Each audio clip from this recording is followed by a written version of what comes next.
오늘 본문에 보면은 이제 예수님에 대한 소문이 막 원근각주로 퍼져나가서 이제 예수님이 머무시는 그 집으로 막 많은 사람들이 지금 몰려들고 있는 상황입니다.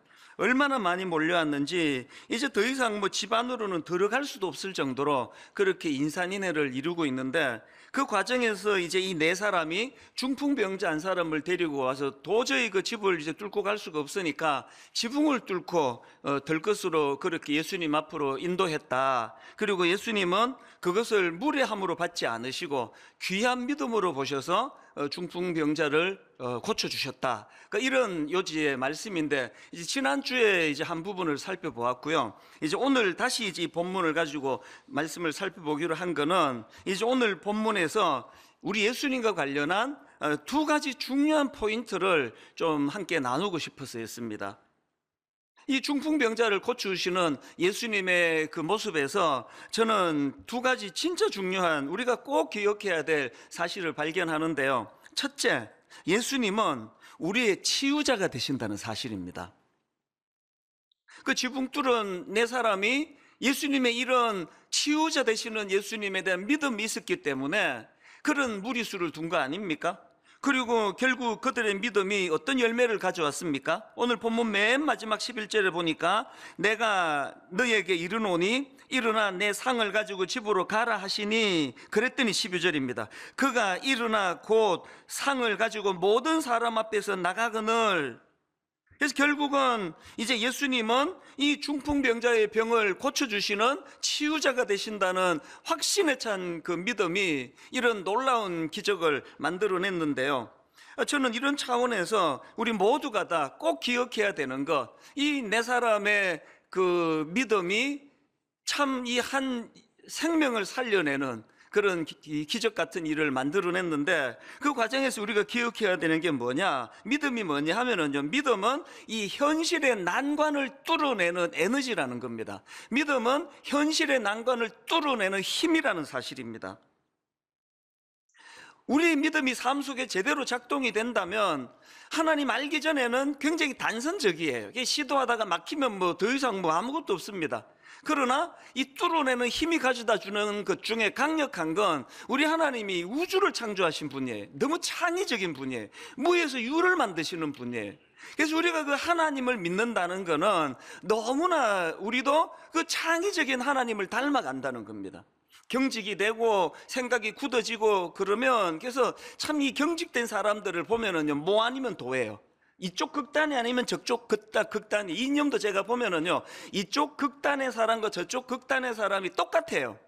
경직되어 있는 거. 예수 믿는 우리는 그러시면 안 됩니다. 뭐 아니면 도 아닙니다. 걸도 있고 개도 있고 윷도 있고, 이 창의적인 거예요. 그 융통성이 있는 겁니다. 이 창의적인 생각이 있으니까 어떻게 해서든지 간에 이거를 뚫어낼 수 있다는 그런 믿음이 에너지를 가져다 주니까 아무도 생각하지 못했던 지붕을 뚫어내는 창의력이 거기서 나오는 거 아닙니까? 일만수도 파수 운동을 선언하고 한동안은 경직이 돼가지고 이제 뭐 큰일 났다, 이 절대로 안 되는 일을 그냥 자다가 일어나가지고 선포했다고 할 때는 아무 생각이 안 났는데요, 다시 이제 믿음이 작동되고 나니까 세상에 이게 30개 교회로 이걸 나눌 생각을 누가 했겠냐고요. 제가 했는데 이거를 어떻게 하게 됐느냐고. 이게 창의적인 거 아닙니까? 지금 뭐 저를 뭐 어떻게 뭐 칭찬하고 이런 게 아니고, 우리가 이 경직을 풀면 창의적인 하나님의 능력이 믿음으로 작동이 될 때 전혀 생각하지 못했던 이런 창의적인 것들을 하나님이 주신다는 그 말씀을 드리고 싶은 겁니다. 저는 오늘 이 설교를 준비하면서 정말 마음에 소원이 생겼습니다. 하나님, 지금 제가 아는 분만 해도 너무나 많은 성도님들이 지금 난관에 봉착해 있는데, 이게 뭐 이제 뭐 이게 돌아갈 수도 없고 뚫고 갈 수도 없고 이런 어려움에 처해 있는데, 오늘 살아계신 하나님께서 이 말씀을 선포할 때에 그들에게도 아버지 유연한 마음을 주시고 난관을 뚫을 수 있는 에너지를 주시고, 무엇보다도 지붕을 뚫는다고 하는 이 창의적인 생각으로 이 길만 고집하는 그때는 몰랐던 다양한 하나님의 길들이 보여져서 이 상황을 뚫어내는 능력으로 그들의 믿음이 작동되게 해주시기 원합니다. 이런 마음의 소원을 가지고 이 말씀을 제가 준비를 한 거 아닙니까? 그러고 있는데요, 그 유튜브에서 우연히 찬양 하나를 막 뒤진 것도 아니에요. 그 찬양 제목이 나는 믿네, 이런 제목인데요, 가사가 이렇습니다. 내게 허락하신 시련을 통해 나의 믿음 더욱 강하게 자라나고, 험한 산과 골짜기 지나는 동안 주께 더 가까이 나를 이끄시네. 막 이 시련을 뚫어내는 힘이 막 느껴지지 않습니까? 그 다음 가사가 이렇습니다. 내가 겪는 시험이 어렵고 힘겨워도 내 주님보다 크지 않네. 이게 뭐 얼마나 마음의 위로가 되는지 모르겠습니다. 내가 겪는 시험이 어렵고 힘겨워도 내 주님보다 크지 않네. 이 믿음이 작동이 되니까 이제 그 유연함이 나타나는데요, 그 창의적인 이 가사를 한번 보세요. 내 앞에 바다가 갈라지지 않으면 주가 나로 바다 위 걷게 하리. 그냥 이게 뭐 갈라지는 기적만 늘 바라고 있었는데, 이제 이 주님을 향한 믿음이 내게 유연함을 가져다 주니까 바다가 갈라지지 않으면 바다 위를 걷게 하는 하나님의 능력에 대한 확신이 생기는 거예요. 이 유연함 아닙니까? 사실 이걸 제가 불러야 은혜가 되는데요, 제가 이걸 막 부르면은 너무나 창의적으로 제멋대로 부를 것 같아서 내가 지금 절제하고 있습니다. 그래서 이제 오늘 이 예배가 마치면 모두가 다 이 찬양을 같이 부르면 은혜를 지금 나눌 계획을 갖고 있는데요, 이 선포를 하고 난 다음에 내 앞에 바다가 갈라지지 않으면 주가 나로 바다 위 걷게 하리, 이렇게 선포하고는 믿음을 선포합니다. 그 다음 가사를 보세요. 나는 믿네 주의 능력으로 내 삶 새롭게 하리. 나는 믿네 주의 능력으로 담대히 나아가리. 주와 함께 싸워 승리하리라. 날마다 믿음으로 나 살아가리. 오늘 여러분 그 4명의 동역자들의 그 선한 믿음의 도전으로 말미암아 그 중풍병자가 참 고침을 받아 주님이 치유자 되심을 그렇게 만방에 알릴 수 있었던 것처럼, 오늘 저와 여러분 앞에 가로막혀 있는 난관은 하나님보다 큰 거 아닙니다. 아무리 높은 장애물이 있다 할지라도 그 장애물보다 크신 하나님, 그 하나님을 향한 믿음이 일어날 때에 창의적이 되고 여유가 생겨서 그 믿음을 뚫어내는 살아있는 능력을 경험하게 되시기를 바랍니다. 이 4사람이 가진 믿음, 이 난관을 뚫는 이 열정, 또 포기하지 않는 믿음, 이런 걸 보면서 저도 사실 반성을 좀 많이 하고 있는 중입니다. 가끔 가다가 우리 젊은 목사님들한테서 제가 좀 꾸지람을 들을 때가 가끔씩 있습니다. 아주 부드럽게는 얘기하지만요, 막 글도 굉장히 조심스럽게는 하지만, 이찬수 목사님한테 아쉬운 게 하나 있습니다. 목사님의 10년 전 설교를 들어보고 개척한 지 얼마 안 됐을 때 설교를 들어보면은 너무나 그때는 열정이 있고 야성이 있고 전투력이 있고 그랬는데, 요새 목사님 설교를 들어보면은 옛날에 그런 열정이나 전투력이 잘 안 보입니다. 막 이렇게 막 저한테 이제 그 꾸지람을 하고 조언을 하는 젊은 목사님들이 가끔씩 있습니다. 그럼 내가 대놓고는 못하고 속으로 니도 나이 들어봐라, 뭐 이런 참 약한 생각을 하고 있지만요, 제가 이 본문을 가지고 이 4사람의 지붕을 뚫는 그 열정을 제가 보면서 저도 하나님께 기도하는 겁니다. 아버지, 정말 뭐 나이 들었다 이런 핑계, 이제 목회 한 30년 해가지고 뭐 그냥 관록은 생기고 설교를 더 막 아주 세련되게 하는 거는 옛날에 비해가지고 세련되게 하는 설교는 더 좋아졌는지 모르지만, 아버지 40대 초반에 열정을 가지고 야성을 가지고 달려가던 그 믿음을 회복해 주시기를 원합니다. 이런 마음의 사모함이 제게도 있는 겁니다. 그러니까 이 설교자가 그냥 나는 다 이루었고 당신들이 문제야 이렇게 설교하는 거 옳은 설교가 아니에요. 설교하는 저나 여러분 모두가 약한 존재예요. 설교하는 저나 여러분 모두가 다 이 난관을 뚫을 힘이 없는 존재예요. 그래서 믿음이 필요한 거거든요. 우리가 이 찬양을 하나님 내게 주실 때, 내가 겪는 시험이 어렵고 힘겨워도, 나이가 들어갈수록 자신감이 없어지고 나이가 들어갈수록 그런 열정이 사라진다 할지라도, 내가 겪는 시험이 어렵고 힘겨워도 내 주님보다 크지 않네, 이 믿음이 다시 한번 우리 안에 이 전투력을 회복시켜주는 능력이 되는 줄로 믿으시기를 바랍니다. 참 하나님께서 저에게 배려를 많이 해주시는데요, 이런 설교를 쭉 준비하는데 불쑥 이제 한 달 전쯤이에요, 우리 교회 홈페이지에 완전 초신자예요, 어떤 초신자분이 올려주신 글 하나가 불쑥 또 올라가지고 제가 세상 그걸 다시 읽으면서 너무 마음에 감동이 됐습니다. 그 내용을 좀 읽어드리겠습니다. 시작부터가 이렇게 시작합니다. 저는 초신자입니다. 1년 반쯤 전 처음 분당 우리 교회 주일 예배에 허겁지겁 혼자 달려가서 예배를 드렸던 날을 기억합니다. 저는 교회가 처음입니다. 교회가 뭔지, 예배는 또 뭔지, 기도문이나 찬양 하나 제대로 알지 못한 채로 처음 예배를 드리던 그때, 저는 뭐가 그렇게 은혜가 되었는지 주변 분들 보기 민망할 정도로 울고 또 울고, 그렇게 1년을 넘게 예배 시간마다 울고 또 울고, 마치 교회에 울기 위해 가는 사람처럼 말이죠. 초등학교 입학한 둘째 아이의 어려움이 제게 삶이 무너지는 것 같은 시련이고 아픔이고 매일매일이 고통이었습니다. 삶이 무의미하고 한순간에 무너져 내려 올라올 줄을 모르고 다 포기하고 싶어질 때 친언니가 이사야 41장 10절을 문자로 보내주었습니다. 두려워하지 말라, 내가 너와 함께함이라. 놀라지 말라, 나는 너의 하나님이 됨이라. 내가 너를 굳세게 하리라. 참으로 너를 도와주리라. 참으로 나의 의로운 오른손으로 너를 붙들리라. 그 성경 구절을 읽자마자 정말 너무 많이 소리내어 울었고, 그 한 구절을 계기로 하나님이 궁금해졌습니다. 이거 여러분 이해가 되세요? 그 당시로 교회라는 데를 한 번도 가본 적이 없는 분이에요. 성경이 뭔지를 모르는 분이에요. 그런데 언니가 문자로 보내준 거 만나서 해준 것도 아니고, 그 글자 몇 자를 읽고 소리를 내어 너무 많이 울었다고 하는 이런 일도 기적이고요, 그 하나님이 궁금해졌다는 것도 이 기적 아닙니까? 그 다음 보니까 그 길로 교회에 달려왔고, 드라마 바이블로 성경을 읽고 또 읽고 쓰고 또 쓰고, 성경이 궁금해서 혼자 큐티 학교도 가고 어머니 기도회도 쫓아가고, 그렇게 1년 반을 달려왔습니다.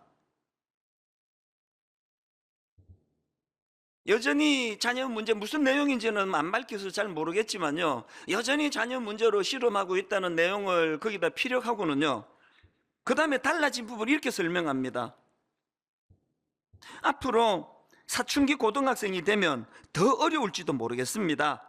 그래도 그때와 달라진 것은 이제는 제가 그렇게 무너지지 않습니다. 너무 감동이 됐습니다. 이 아이가 달라진 게 없다 할지라도 그래도 그때와 달라진 것은 이제는 제가 그렇게 무너지지 않습니다. 저를 따라 남편과 아이도 교회에 함께 가고 있습니다. 그 전과 다름은 우리 가족 모두 하나님이 함께 하심을 믿고 있거든요. 이 어려움 또한 하나님이 알고 계실 것이고, 이 아이의 아픔 속에서도 주님이 붙들어 주실 것을, 함께 하고 계실 것을 믿고 의지하며 인내하며 따라갑니다. 저는 이분의 이 글을 읽으면서 하나님이 저에게, 너 말이야, 오늘 이 본문 가지고 설교할 때 캐캐묵은 이론만 갖고 떠들지 마라. 2000년 전에 이런 일이 있었다는 걸 소개하는 그런 이야기꾼이 아니라, 2000년 전에 이 중풍병자를 살려주신 그 주님께서 오늘도 일하고 계시다는 걸 이 초신자를 통해서 네가 생생하게 먼저 기억을 해라. 네가 살아있는 믿음을 가지고 있어야 살아있는 설교를 할 수 있는 거 아니냐.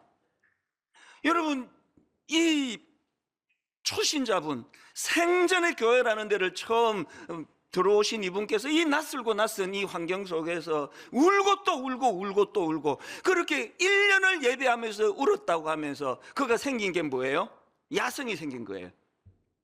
전에는 이 아이 때문에 죽을 것 같이 힘들었는데, 얘는 이제 천천히 변해도 괜찮다, 반드시 변할 것이다. 이제는 얘가 변하는 것이 아니라 내가 변했다. 이 정도로는 무너지지 않는다.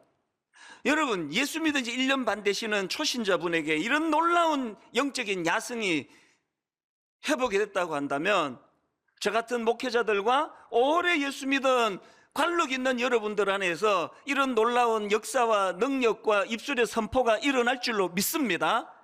이것을 우리가 확신해야 돼. 주님은 내 가정의 문제를 해결해 주시는 치유자가 되신다. 그냥 숨을 못 쉴 만큼 이 문제도 심각하고 저 문제도 심각하고 이 문제도 엄습하고 저 문제도 엄습한다 할지라도 내가 아는 거 한 가지 있다. 이 모든 문제들보다 우리 주님은 더 크신 분이라는 거, 이 믿음이 우리 안에 작동이 돼야 된다는 겁니다. 우리가 사도 바울을 존경하는 것은 바로 이런 믿음을 갖고 있었기 때문 아닙니까? 사도행전 20장 23절에도 보니까 그에게 큰 난관이 있습니다. 23절입니다. 오직 성령이 각 성에서 내게 증언하여 결박과 환난이 나를 기다린다 하시나. 오직 성령이 각 성에서 내게 증언하여 결박과 환난이 나를 기다린다 하시나. 그 다음 24절입니다. 내가 달려갈 길과 주 예수께 받은 사명 곧 하나님의 은혜의 복음을 증언하는 일을 마치려 하면은 나의 생명조차 조금도 귀한 것으로 여기지 아니하노라. 여러분, 지금 사도 바울이 자기 앞에 지금 사역을 위하여 달려가면 결박과 환난이라는 난관이 기다리고 있을 것이라고 성령님이 가르쳐 주세요. 성령님은 우리를 속이는 분이 아니에요. 우리가 겪게 될 모든 연약한 것과 아픈 것과 상함을 가리지 않고 다 가르쳐 주세요. 근데 그것 때문에 위축되는 것이 아니라, 그럼에도 불구하고 내가 달려갈 길이 있고 주님께 받은 사명이 있다 한다 할 때는 이런 난관 때문에 내가 주저하지 않겠다. 이게 믿음이거든요. 코로나19 가운데 위축된 이 상황 속에서 저와 여러분에게 이 믿음이 작동되기를 바랍니다. 지루한 코로나19가 지금 계속되고 있습니다. 겨울에는 이제 날 더워지면 없어질 거라 그러더니 5월달 들어와가지고 확진자가 더 늘었다는 기사를 제가 봤거든요. 내년까지 이어갈 거라는 가슴 아픈 전망도 있습니다. 가을 되면은 또 한 번 또 이게 한 번 또 막 한 번 또 휩쓸 것이라는 이런 전망도 있습니다. 위축이 되지만 우리 확실히 아는 게 있습니다. 확실히 아는 게 뭡니까? 우리 이것 때문에 망하지 않는다는 거예요. 시간 좀 더 끈다는 거지 반드시 극복한다는 확신이 있기 때문에 절망은 없는 거 아닙니까? 문제보다 크신 하나님이 계시기 때문에 그 하나님을 의지하는 도구로, 오늘의 이 아픈 것들을 그런 하나님을 의지하는 도구로 사용하는 저와 여러분 되시기를 바랍니다. 이게 치유자 되시는 주님을 향한 믿음이 우리에게 필요한 이유고요. 그런가 하면 두 번째로, 예수님은 우리를 치유하시는 치유자가 되시는데 중요한 게 뭐냐? 치유하시되 보다 근원적인 치유를 주시는 분이라는 사실입니다. 5절에 예수님께서 그 중풍병자를 고치는 과정에서 굉장히 독특한 말씀을 하세요. 예수께서 그들의 믿음을 보시고 중풍병자에게 이르시되 작은 자야 내 죄 사함을 받았느니라 하시니, 아니 지금 중풍병자를 고쳐주는 상황이라면 네 병이 나았느니라, 이제 일어날 힘이 생겼느니라, 뭐 이렇게 가야 되는 거 아닙니까?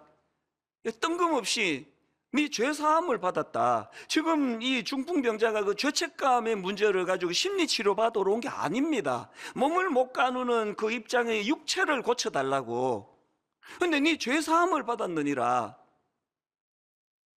예수님이 이런 애매한 말씀을 하셔가지고 또 그 현장에 있던 그 서기관들의 강한 저항에 직면하는 거 아닙니까? 7절에 보니까 그 서기관들이 이렇게 마음으로 항변해요. 이 사람이, 예수님입니다, 이 사람이 어찌 이렇게 말하는가, 신성모독이로다. 왜 예수님은 이런 그 논란에 휩싸일 말씀을 하시느냐고요? 왜 그러시냐고요? 결정적인 두 가지 이유가 있습니다. 여러분, 내 죄 사함을 받았느니라, 이 예수님의 5절의 말씀은요, 하나님으로서의 예수님의 자기 정체성을 선포한 거예요. 7절에서 뒷부분입니다. 이 사람이 어찌 이렇게 말하는가, 신성모독이로다. 오직 하나님 한 분 외에는 누가 능히 죄를 사하겠느냐. 그랬더니 10절에 주님의 반응입니다. 그러나 인자가 땅에서 죄를 사하는 권세가 있는 줄을 너희로 알게 하려 했다는 거예요. 다 알고 하신 거예요. 저항할 거 알고 하셨습니다. 그럼에도 불구하고 예수님은 의사의 정체성이 아닙니다. 하나님의 아들, 메시아, 그런 자기 정체성을 선포해야 되고, 우리는요, 교회 가가지고 병 나았어, 교회 가가지고 살림살이가 좋아졌어, 이러면 이 교회가 아니에요. 이 무속신앙입니다. 교회는요, 병이 나았어가 아니라 그 병을 고쳐주신 분이 예수 그리스도시라는 걸 선포하는 데가 교회예요. 그런가 하면은 예수님이 왜 그 중풍병자에게 이 죄 문제가 해결했다, 왜 이 말씀을 주시는가 하니까요, 중풍병자 편에 서서 보다 근원적인 문제를 해결해 주시기 위해서예요. 그 사실을 선포하기 위해서입니다. 팀 켈러 목사님의 책에서 이런 내용을 잘 설명하고 있는 걸 제가 읽었는데요, 한번 내용을 들어보십시오. 왜 예수님 이런 죄사함의 문제를 선포하셨느냐? 예수님은 중풍병자의 가장 큰 문제를 밝힘으로써 그의 내면 깊은 곳으로 들어가기 원하신다. 그리고는 이제 따옴표를 해가지고 예수님의 마음을 이렇게 피력한 글을 제가 읽었습니다. 네가 나에게 몸만 고쳐달라고 하는 것은 깊이 들어가지 않은 탓이다. 네 마음의 바람이 얼마나 깊은지를 모르고 있다. 너는 네 마음의 바람이 얼마나 깊은지를 너는 모르고 있다. 이렇게 예수님의 마음을 전하고는 그 책에서 신시아 하이메일이라는 사람의 글 하나를 소개하는데요, 이 신시아 하이메일은 어떤 사람인가 하니까 영화관 매표소 직원으로 일하면서 그 배우의 꿈을 꾸면서 그 무명의 배우 시절에 너무나 유명한 배우가 되기를 원하는 사람들이 시간이 가면서 그렇게 유명한 배우가 되는 그런 사람들을 좀 알고 있다는 겁니다. 제 추측에 헐리우드에 있는 영화관인지 어쩐지 모르겠습니다. 이 신시아 하이멜이 보니까 그 무명 배우 시절에 그렇게 인기에 목마르고 명성에 목마르고 대배우에 대한 목마름이 있던 그 사람들이 세월이 흘러가지고 유명한 배우가 되고 명예를 얻고 부를 누리고 해서 가만히 그 사람들을 보니까 여전히, 아니요, 오히려 더 무명 시절보다 짜증이 많아지고 불안감이 많아지고 불면증에 걸리고 이러더라는 거예요. 이거를 이 신시아 하이멜이 어느 그 잡지인지 신문에다가 글을 기고했다는 겁니다. 예수님이 지금 움직이지 못하는 육신의 병 때문에 지금 들것에 실려온 그 병자를 고쳐주시면서 네 죄사함이 받았느니라고 선포하시는 거기에는 예수님의 무슨 배려가 있습니까? 네 지금 생각에는 몸을 움직이지 못하는 이것 때문에 네가 불행한 것 같지만, 이제 이 문제가 해결이 되고 달려가고 뛰어가고 마음대로 육신을 다시 회복한다 하더라도 그게 너를 근원적으로 행복하게 할 수 없단다. 이걸 지금 가르쳐 주시는 거예요. 네 죄사함을 받았느니라 이 선포 속에는요, 아무리 겉으로 잘 되고 부자 되고 막 몸 건강하고 100살까지 살고 다 갖추어도 근원적으로 죄로 말미암아 하나님과 원수되었던 그 상태가 하나님의 죄사함의 사죄의 은총으로 말미암아 하나님과 화해하고 하나님과의 관계가 회복되지 않고는 네가 절대로 행복할 수가 없어. 이걸 가르쳐 주시는 사건이라는 것입니다.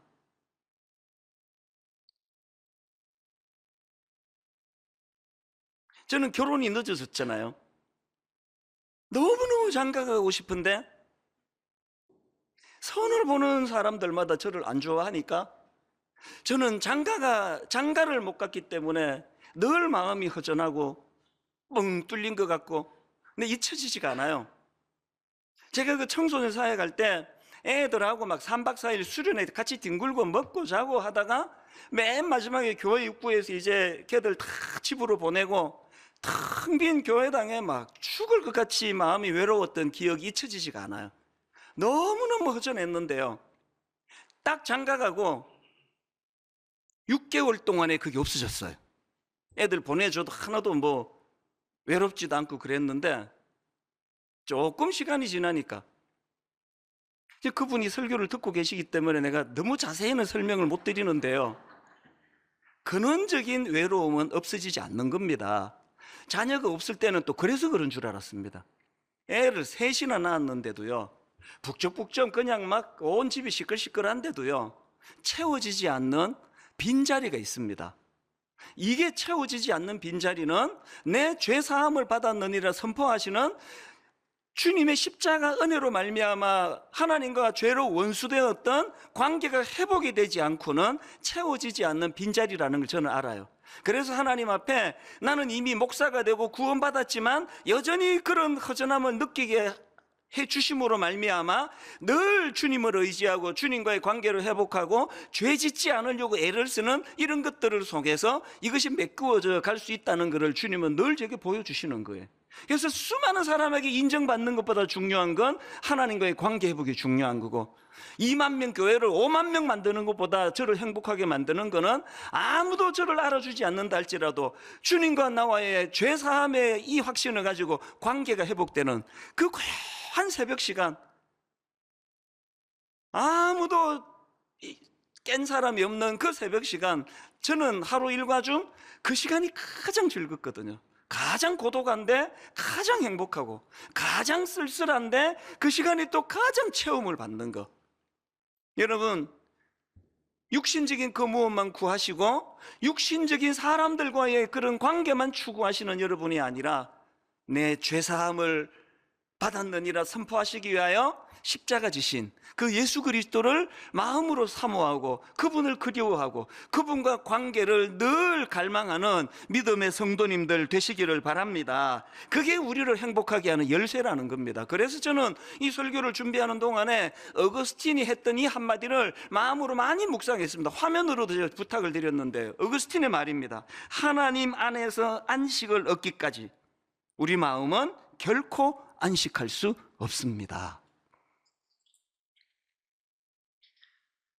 그런가 하면 저는 그 중풍병자에게 죄사함의 문제를 선포하신 그 주님의 배려가 눈물나게 고마운 거예요. 왜 주님은 그냥 네가 치료받았다 이게 아니라 왜 죄사함을 받았다 선포를 하느냐? 그거는요, 그 중풍병자가 갖고 있던 이 수치심의 문제를 치유하기 위한 주님의 배려하심이 아닐까, 그렇게 제가 추측해 보는 겁니다. 왜냐하니까 우리가 지난 시간에 살펴본 나병도 그랬지만요, 오늘 본문에 나와 있는 이 중풍병자에게 찾아온 중풍병도 그 시대적으로 많은 사람들이 이 하나님 앞에서 저지른 죄 때문에 생긴 병이라는 인식이 있었기 때문에 이것이 얼마나 그에게 수치심을 가져왔겠냐고요. 얼마나 많은 사람이 알지도 못하면서 수군거리는 게 오늘이나 그때나 마찬가지 아닙니까? 앤디 스탠리가 쓴 책 중에서 내 마음 속에 있는 4가지 적, 이런 제목의 책이 있는데요, 그 우리 마음 속에 있는 4가지 적이 뭔지 아십니까? 첫째가 죄책감입니다. 둘째가 분노고요, 셋째가 탐욕이고, 넷째가 질투심입니다. 내 안에서 나를 괴롭히는 그 4가지 적 중에 제일 먼저 나오는 게 죄책감이에요. 그 중풍병자가 몸을 가누지 못하는 불편함도 자기를 불행하게 만들었지만 그 죄책감의 문제, 이게 죄 때문에 이런 일이 일어났다는데. 저는 최근에 책 한 권을 구입했는데 몇 주 전에 말씀드렸잖아요. 가끔씩 제목만 보고 책을 구입할 때가 있는데 이 책도 그 케이스예요. 이 책의 제목이요, 수치심 권하는 사회. 내용도 안 보고 샀습니다. 너무 와닿아가지고. 오늘 우리 시대는요, 수치심 권하는 사회예요. 제가 분당 우리 담임 목사로 슬픈 게 뭔지 아십니까? 어떤 사람들은요, 저를 망하기를 불꽃 같은 눈으로 지켜보는 느낌이에요. 예배 시간에 단어 하나 잘못 쓰면요, 바로 날라와요. 봐라, 이찬수 목사 말하는 꼴을 좀 봐라. 글 바로 날라옵니다. 수치심 권하는 사회, 이게 너무 와닿는 거예요. 요즘에 제 습관이요, 예배 마치고 나가자마자 물어요. 오늘 또 말 실수한 거 없냐고. 너무 슬퍼요. 저는 우리 아이들에게 시간 내서 미안한 게 있습니다. 잘 키우려고 자극을 주느라고 한 게 오히려 이 아이들에게 수치심을 권하는 일은 없었는가, 이런 제 마음에 오늘 이 중풍병자를 향하신 그 네 죄사함을 받았다, 너 더 이상 이제 수치스러운 거 없다, 너무 위로가 되는 거예요. 최근에 우리 다락방 성경 공부를 제가 준비하면서 큰 은혜를 받은 거, 이거 이제 다락방에서 나누었지만 다락방 참석하지 않은 분들에게도 제가 좀 이걸 나누고 싶어서 한 주 내내 다시 묵상이 됐는데요, 여러분 솔로몬 아시잖아요.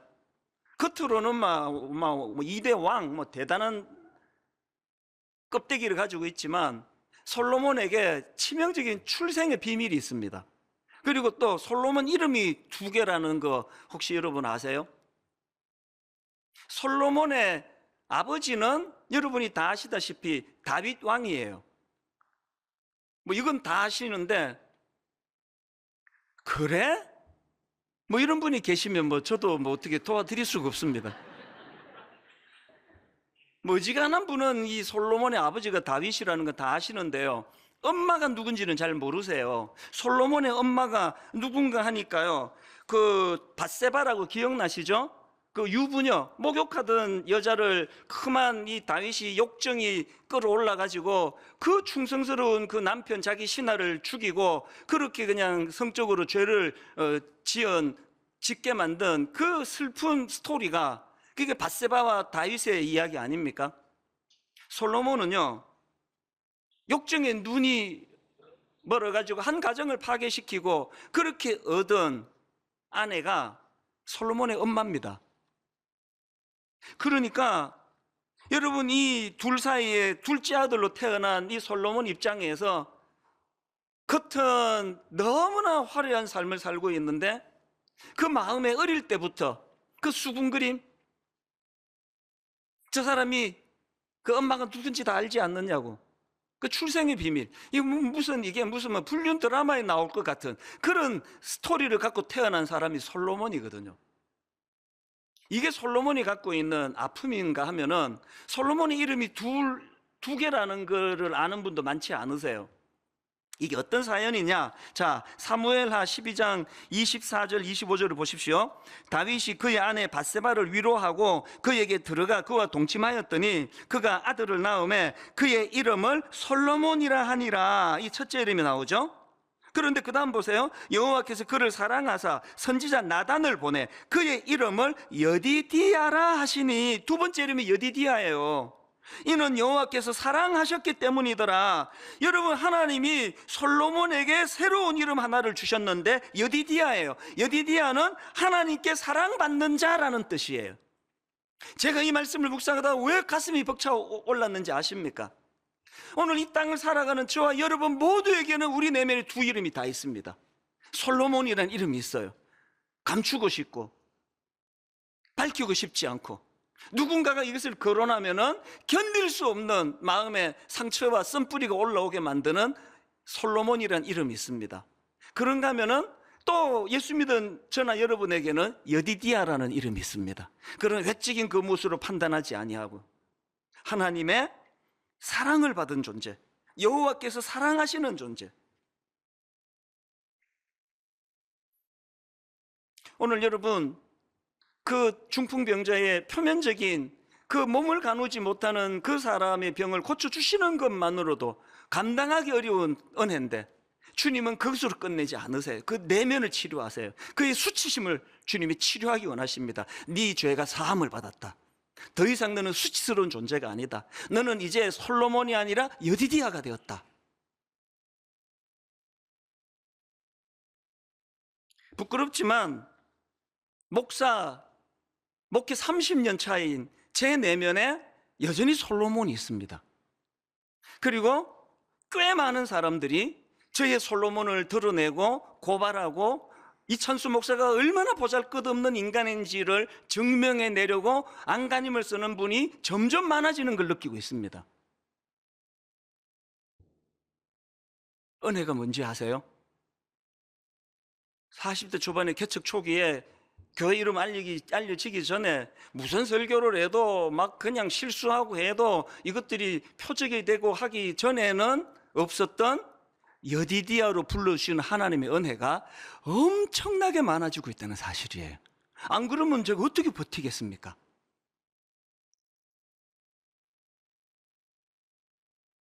로마서 8장 1절, 그러므로 이제 그리스도 예수 안에 있는 자에게는 결코 정죄함이 없나니. 또 로마서 8장 33절, 누가 능히 하나님께서 택하신 자들을 고발하리요. 또 34절, 누가 정죄하리요. 죽으실 뿐 아니라 다시 살아나신 이는 그리스도 예수시니 그는 하나님 우편에 계신 자요. 그 다음 보세요. 우리를 위하여 간구하시는 자시니라. 뭘 간구합니까? 하나님, 저 초라한 이찬수 목사가 더 이상 솔로몬으로 살지 아니하고 여디디아로 살게 된 인생임을 자각하기를 원합니다. 우리에게 주시는 위로가 그거 아닙니까? 여러분, 더 이상 솔로몬으로 살지 마시기 바랍니다.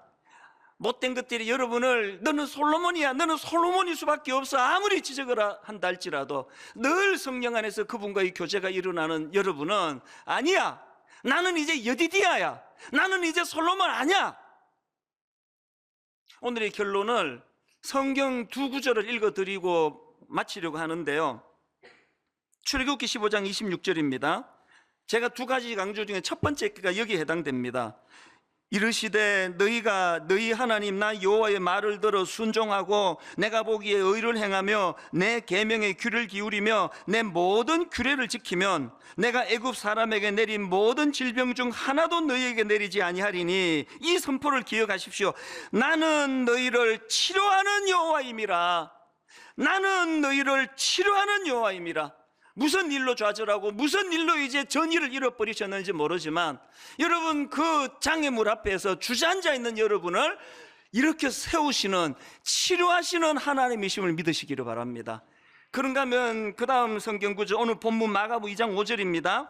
예수께서 그들의 믿음을 보시고 중풍병자에게 이르시되 작은 자야 내 죄 사함을 받았느니라 하시니, 아까 말로 표현하면 너는 이제 솔로몬이 아니라 여디디아가 되었노라고, 십자가를 통하여 내가 너를 여디디아 삼았노라고 하는, 급만 치유해 주시는 하나님이 아니라 오늘 우리 내면의 십자가를 통하여 내 상한 내면을 치유해 주시는 그 주님의 십자가를 의지하고 다시 한번 전의를 불태우며 도전 앞에 기꺼이 승리할 수 있는 그런 담대한 믿음 가지시기를 주님 이름으로 축원합니다.